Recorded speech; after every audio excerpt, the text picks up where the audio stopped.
So we updated the FJ Cruiser stealth camper design sufficiently, so I thought it'd be worthwhile just to shoot another quick video, just kind of show some of the things that we've added and modified. So, like I said in the previous video, this is a broad strokes, and I would still call this fairly preliminary in terms of the design. But um, essentially, what we have is we have some furniture in the back of the FJ. We have a rear seat delete that kind of makes this design work.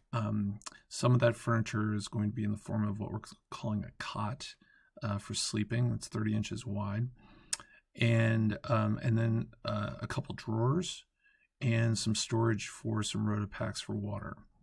Um, so first thing I'll show is just a couple quick animations here. First, the drawer. So we're going to be using this drawer primarily for everything related to, I would think, food, cooking, etc. So we have some Magma nested pots that are going to go in here. They're going to fit very nicely in one of the corners. But there's plenty of room for everything we're going to need from a cooking perspective that's going to fit in here. So that's kind of nice and pretty spacious. The next thing I'm going to show is the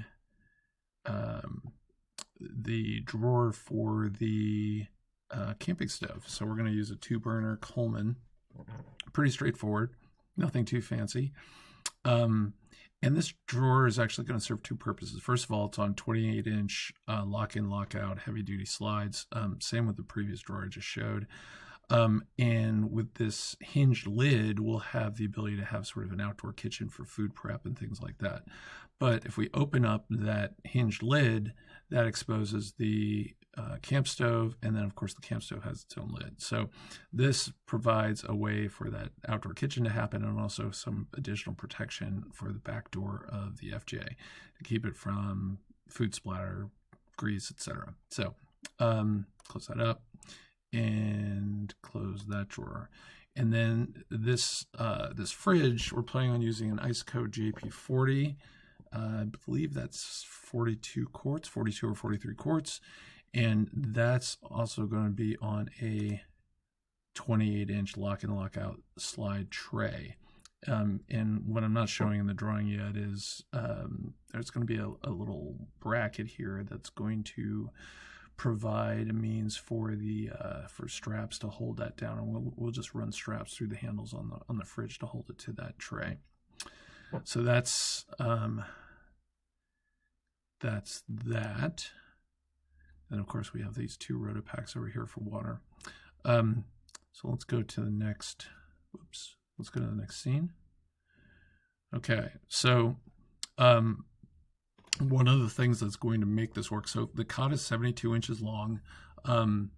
It only fits if the passenger seat is slid all the way forward and then pushed or angled as far forward as it'll go. It's just enough room to make that fit.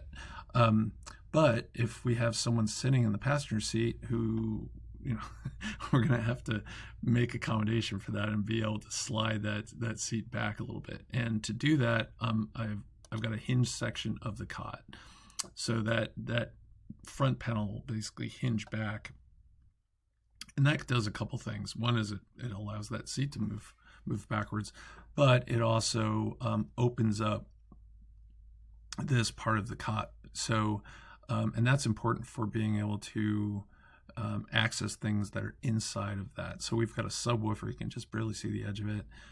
That's going to be, we're going to use a kicker subwoofer. Then we're also got a Yeti Goal Zero 1000 power station. So basically a combination battery, DC battery, and inverter all in one. That's going to be located right there. So that's going to be pretty easy to access in terms of making wire connections and things like that. You can see that we've got a couple panels on the front here of the cot.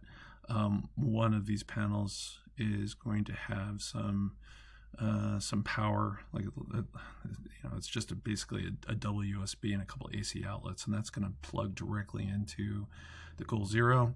And then we've got a reading light that's on a stalk, and we're just going to put that there. And that's actually going to do a couple different things. One of the things it's going to be able to do is provide lighting for this desk. So this is desk/table. We're going to use it for eating. We're going to use it for working.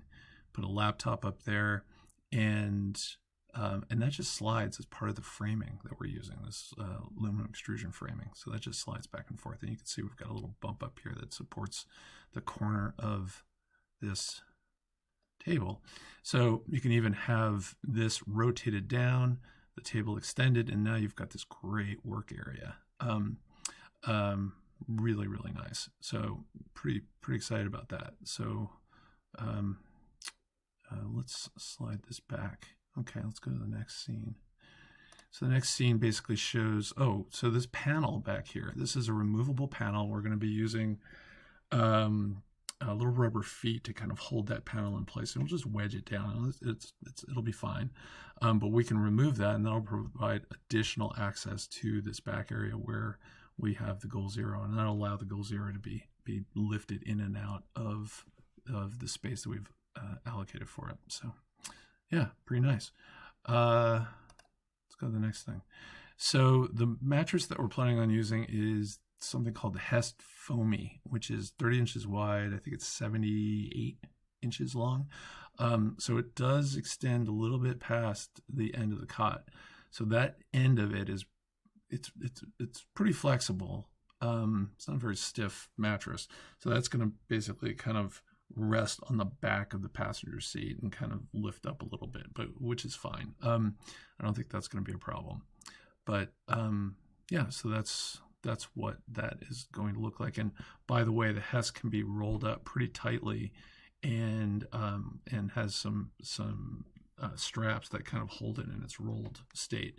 So once it's rolled up, we can pretty much put it anywhere inside and store it back here and out of the way when we don't need it. So it's not always going to be out like it is shown here. That's also pretty nice. So the last thing is just someone's sleeping, not my girlfriend, but someone's sleeping.